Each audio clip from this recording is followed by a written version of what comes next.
Hi friends, today I am going to start my session on Robo Framework.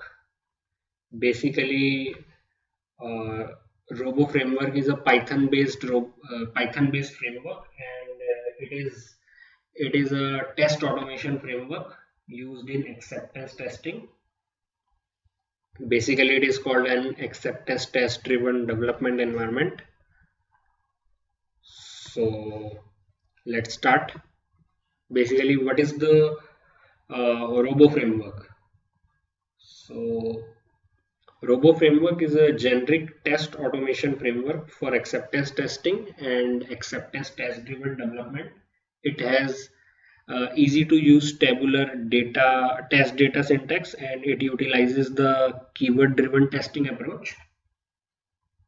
So, and it has testing capabilities that can be extended by test libraries, and these libraries are implemented in Python and Java, and we are basically focusing here for Python, and users can create a new higher level keywords from existing ones, and we need to follow the same syntax that is used in built-in libraries of Robo.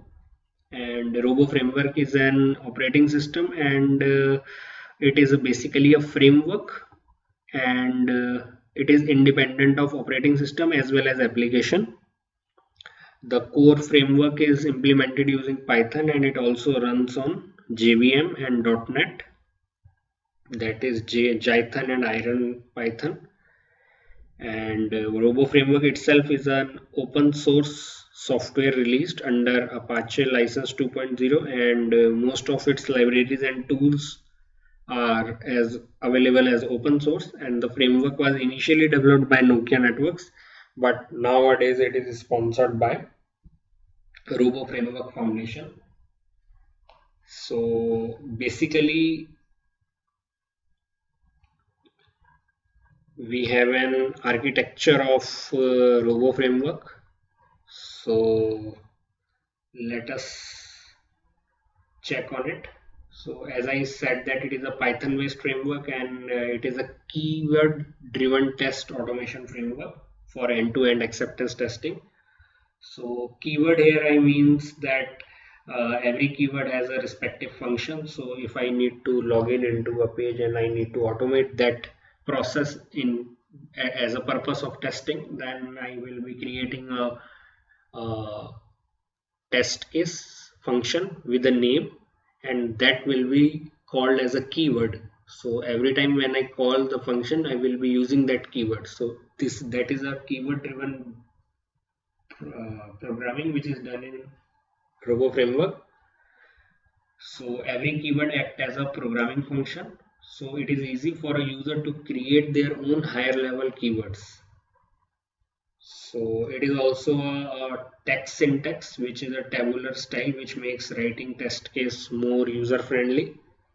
And this framework also utilizes in performing system testing, acceptance testing, and regression testing. So the software supports a high level structure of tests and provides multiple test editors. So we can use either a Eclipse for coding Robo, or a RIDE, RIDE. We can easily maintain our code and program using these two editors. I will be using Eclipse only. So let's check on this high level architecture of Robo framework. So basically in this figure you see that it receives the test data as an input, and it uses the test libraries. This is the test data. It will be receiving it as an input, and it will be using the test libraries that is present at this level to communicate with the system that is being under test.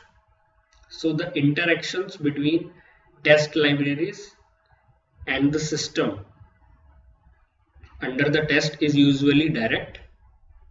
This is the system under test. So the interaction between these two are usually direct. However, some test libraries need to have drivers such as Selenium, two library in order to connect with the tested system. So we put them in the test libraries, and these are also called as test tools, which needed to be interfaced between them. So Robo framework can work with multiple browsers. We can use Internet Explorer, Firefox or Chrome.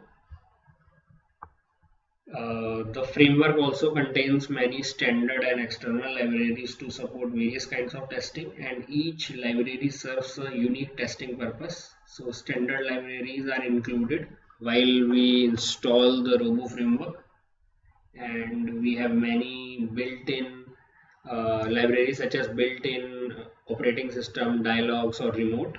You will be knowing them shortly. And on the other hand, the external libraries can be created as per the user requirements, and these libraries can also be put in this test libraries. So this is the biggest advantage, that user can create his own custom libraries as per his requirements, and can automate all the testing process. And one of the great advantage of the tool is that it is based on the keyword, so you can create functions in Java as well as Python, and you just need to call the keyword here from the test libraries, and Robo framework will perform the function. So this enhances the testing capabilities of this tool, and most of the common external libraries that we use, third-party libraries we can use in this, is Selenium 2 library, database library or Android library. So in this we also need to perform the Robo installation. So I will be using either Ubuntu as a platform for Robo installation, or Windows also. So we will be checking up the installation part in our next session. So this is the basic idea of automation testing using Robo, and basically we will be coding all the things by focusing on Python only. So we will be creating the Python functions or the Robo language functions in our coming sessions. So our next session will be on installation of Robo.